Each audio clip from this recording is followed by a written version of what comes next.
প্ৰমাণ দি দিছোঁ আমি কেলে ভগৱান বুলি ভাবোঁ আপুনি এটা জীয়া কাছ মুখত আঙুলিটো ভৰাব পাৰিব হা কাছয়ে বোলে য'ত কামোৰে ছিঙি দিয়ে সেইটো লৈ যায় জুবিন দাৰ অন্তৰৰ যিটো ফিল সেই ফিলটো জন্তুৱে বাকী প্ৰকৃতিয়ে বুজি পায় সেই ফিলটো আৰু সেইটো কাৰণে জুবিন দাই যেতিয়া কাছটোৰ ভিতৰত আঙুলিটো ভুমুৱাই দিছিলে একো নকৰিলে অজগৰ সাপটো মহাৰি আছে একদম হাইট থকা অজগৰটো একো কৰা নাই চাব সেইবোৰ বস্তু আজি যে গৰুজনী গৈ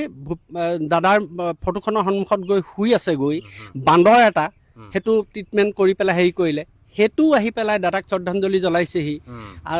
চৰাই চিৰিকটিয়ে কাউৰীয়ে শ্ৰদ্ধাঞ্জলি জনাইছে আপোনালোকে দেখিছিলে বগলী এটাই কান্ধত দাদাৰ লৈ ঘূৰি ফুৰিছিলে আগতে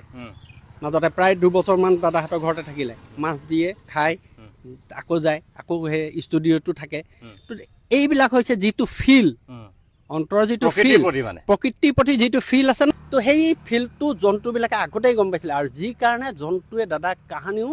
মানে আক্ৰমণ কৰা নাছিল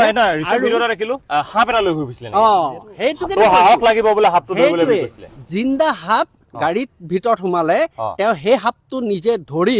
বাকী ৰাজা দা দিগন্ত দা গাড়ীৰ পৰা নামি পলালে সেইটো নি পেলাই হস্পিটেলত একদম ট্ৰিটমেণ্ট কৰি এৰি দিছে আৰু এটা ভিডিঅ' আছিলে আগতে তেতিয়া মানুহে উপলিঙা কৰিছিলে আৰু সেই ভিডিঅ'টো মানুহে খুব ঠাট্টা মস্কৰা কৰি শ্বেয়াৰ কৰা নিচিনা হৈছিলে এবাৰ কাজিৰঙাত গড়ে খেদি আহিছিলে গো বেক কৰিলে